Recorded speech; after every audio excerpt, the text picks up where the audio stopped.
نحمده ونصلي ونسلم على رسوله الكريم اما بعد فاعوذ باللہ من الشیطان الرجیم بسم اللہ الرحمن الرحیم۔ دنیا بھر میں ہمارے چینل کو دیکھنے، سننے اور اصلاح کرنے والے اور پسند کرنے والے حضرات، آج کا ہمارا موضوع بہت اہم ہے۔ اس وقت دنیا میں ہر بندے کو شہرت اور تشہیر کا شوق ہے۔ ذرا یہ تو غور کریں کہ شہرت کی عمر کتنی ہے۔ شہرت حاصل کرنے کا جذبہ رکھنے والا بندہ وہ اچھا ہے یا گمنام بندہ اچھا ہے؟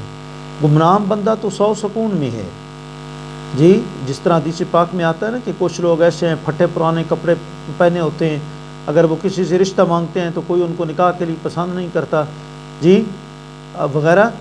تو لیکن اللہ کی بارگاہ میں ان کا یہ مقام ہوتا ہے کہ ربا شاسا اغبرا لو اقسم علی اللہ لابرہ اللہ۔ فرمایا کتنے بکھرے بالوں والے ایسے بندے ہیں کہ بظاہر تو ان کے بال بکھرے پڑے ہیں، ان کی بظاہر دنیاوی اعتبار سے کوئی حیثیت نہیں ہوتی، لیکن اللہ کی بارگاہ میں ان کا یہ مقام ہوتا ہے اگر وہ قسم اٹھا لیں تو اللہ ان کی قسمیں پوری کر دیتا ہے۔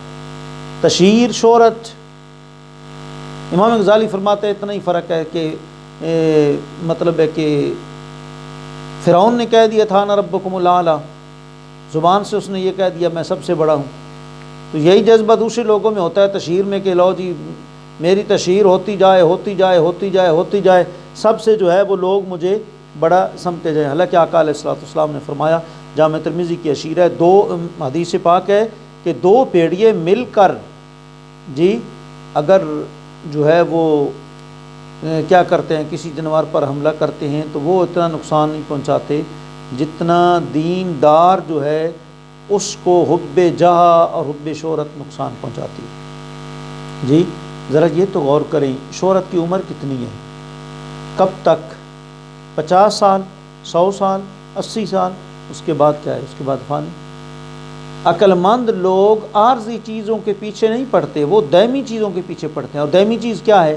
معرفت الہی، اللہ تعالیٰ کی معرفت۔ اگر بندہ قبر میں بھی چلا جاتا ہے نا تو ختم نہیں ہوتی، بلکہ مزید ایسے صالحین کو، اولیاء کو قرب الہی ملتا رہتا ہے، اور جو وہ رب کے جو ہے وہ قریب ہوتے جاتے ہیں۔ اس لیے حجت الاسلام امام محمد بن محمد غزالی رحمۃ اللہ تعالیٰ علیہ آپ فرماتے ہیں کہ شہرت اور حب جاہ کی بنیادی 3 وجہ ہوتی ہیں۔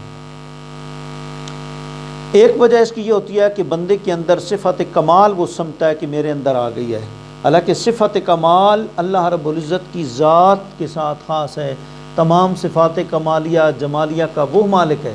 اب بندہ یہ سمجھتا ہے کہ لو جی میرے اندر بہت کمال آ گیا ہے، میں بہت بڑا ہو گیا ہوں۔ یہی وجہ ہے کہ اگر اس کی کوئی ہوشیار اور عقل مند اس کی تعریف کرتا ہے تو خوش ہوتا ہے، اگر فقیر اور محتاج کوئی تعریف کرتا ہے تو اس پہ خوش نہیں ہوتا جی۔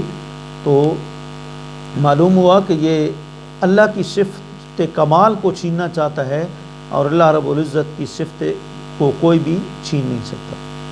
نمبر 2، اس کے دل میں آ جاتا ہے تسخیر خلائق کے اوپر قبضہ، وہ سمجھتا ہے ساری مخلوق اب میرے قبضے میں آ گئی ہے، ساری میرے تابع ہو گئی ہے۔ حالانکہ وہ ایک محلے پر قبضہ نہیں کر سکتا، ایک بستی پر قبضہ نہیں کر سکتا، ایک ملک پر نہیں قبضہ کر سکتا۔ یہ تو اللہ کی عطا ہوتی ہے کسی کو اگر یہ حکومت دے دے روحانی، جس طرح قرآن مجید میں لو انفقت ما فی الارض جمیعا ولکن اللہ الف بین قلوبہم، اگر تم ساری دولت خرچ کر دو نا صرف اس لیے کہ لوگوں کے دلوں میں محبت ہماری پیدا ہو جائے، نہیں، اگر اللہ محبت پیدا کرے گا تو پھر جبریل امین کو فرمائے گا عرش پہ اعلان کرو، پھر فرش پہ اعلان کرو، پھر فیوض له القبولۃ فی الارض، پھر اس کی ساری روئے زمین میں جو ہے اس کی قبولیت رکھ دی جاتی ہے۔ تو لہٰذا اللہ رب العزت کی ذات سے اس کی معرفت مانگنی چاہیے۔ من کان للہ کان اللہ لہ، جو اللہ کا ہو جاتا ہے پھر ساری مخلوق اس کی ہو جاتی ہے۔ اور تیسرا وہ سمجھتا ہے کہ میری آواز ہے شہرت کے بلند ہونے کا ایک ذریعہ بن گیا ہے، لہٰذا یہ آگے بنتا جائے بڑھتا جائے بڑھتا جائے، نہ اسے قبر یاد رہتی ہے، نہ اسے موت یاد رہتی ہے، نہ تنہائی میں وہ اللہ کی عبادت کرتا ہے، نہ تنہائی میں موت قبر کی فکر کرتا ہے۔